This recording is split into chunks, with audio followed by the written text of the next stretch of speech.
because the main event, seemingly, like I said, it should be the women, but the main event will more likely be Trick Williams defending his NXT title against Ethan Page. Ethan Page, who was, like I said, recently with AEW under their Ring of Honor brand, now in NXT. And the presentation they've had with him has been fantastic. They're treating him like a free agent, someone who's not even supposed to be there. He has a list of the demands that he wants fulfilled as a new member of the roster. One of those including a match against the NXT champion, Trick Williams. It's his first match.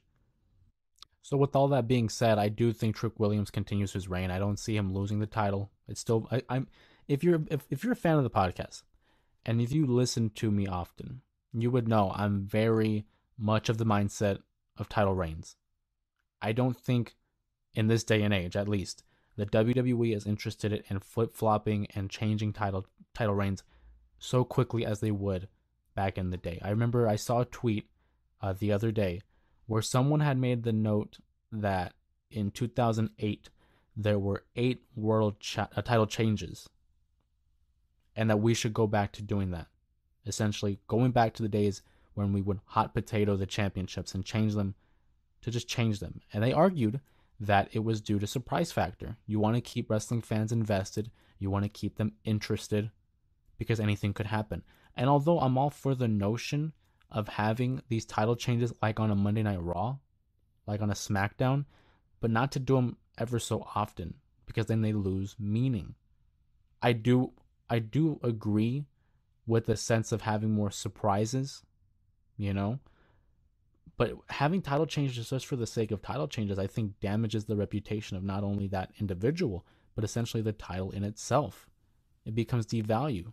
It becomes not as meaningful, I think. I think less is more. So given that Trick Williams, again, just recently won the title in April, it's to Ethan Page. And as I'm talking out loud, a lot of times you will see me start to talk out loud and see the wheels start to turn. Ethan Page is the newest signing. Are they going to have him lose in his very first matchup in NXT? Because in the past, what we've learned is it's kind of rare to have a new signing, a recently returned superstar, lose their first matchup. One of the biggest, most notable times that happened was in 2012 when Brock Lesnar returned, fought John Cena at the Extreme Rules event in Chicago, and lost. And everyone was just shocked that you would bring back Brock Lesnar and have him lose. Now, that's not to say I'm comparing Ethan Page to Brock Lesnar, but it's that mindset of why are we bringing you in to have this first match? Or why are we having you brought in to lose your first opportunity at an NXT championship? Maybe as I sit here in front of you and you're listening to the podcast, maybe I might have convinced myself that Ethan Page could win the win the NXT championship. I still think it's too early into the reign. I don't think Trick Williams loses. So definitively, I can't. It's a toss-up. It really is a toss-up at this rate. I think about the past NXT champions. Well, obviously, we have him, Trick Williams, Ilya Dragunov, Carmelo Hayes, Braun Breaker. Is Ethan Page going to be the next one in line? Because if you were to sit back and start fantasy booking this, you have Ethan Page, who is, it's well known he was with AEW. They almost acknowledged it. They practically acknowledged it on NXT TV. Jump over to NXT. He's challenging for this world title, right? Has a list of demands for Ava Raine to sign off on, which would include a NXT championship matchup against Trick Williams at Battleground. You have this investment.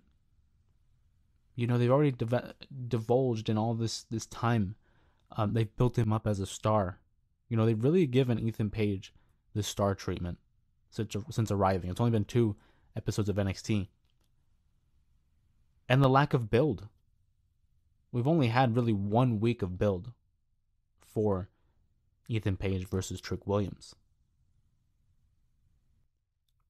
maybe this isn't the first match. Or excuse me, maybe this isn't the last match. Maybe it's the first of two. But how do we get there?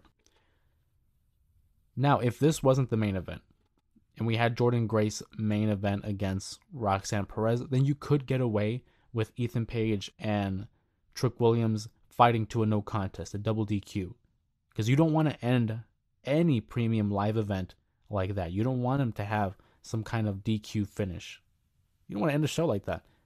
So what you could have is the women main event and have, obviously, Ethan Page and Trick Williams have some kind of screwy finish where it needs to be a rematch. Then you can definitively have Trick Williams win or Ethan Page. Again, we're just fantasy booking here. If it is indeed the main event, you have to have a definitive winner. Unless it's like a heel win, right? It can't be a DQ or count out. It can't be that. Someone has to walk away as the winner. We have Trick Williams win. What's the incentive for a rematch? Maybe he had some kind of clause in the contract where if he doesn't win, he gets a rematch. Maybe. But then you move on, and I think naturally the next opponent would be Coffee, as I mentioned. Versus, if you were to have Ethan Page win, you only had a week to build, right? Because he obviously had the attack 2 weeks ago. Then it's announced this week that he's getting a match. Okay. Trick Williams hasn't had that much time to prepare for an Ethan Page, who he didn't even know was on the roster a week ago. Ethan Page wins, giving that shock factor, and then having the opportunity to have a rematch. But then if you have Ethan Page win, do you have him have a short title reign just to lose it back to Trick Williams? And if it goes back to Trick Williams, then why even change hands? Why even have the title change hands? I'm going to definitively, after thinking out loud, deliberating with many of you, which I'm wondering if you had as many questions as I did. And if you didn't, you had like a clear-cut pick, good for you. But for me, sometimes it comes down to this point where I have to think out loud and think rationally. So with that being said, definitively, I am choosing Trick Williams to win this matchup. I think he retains the title.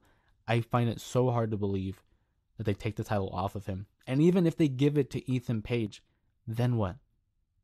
Who takes on Ethan Page next? I think Trick Williams wins the matchup.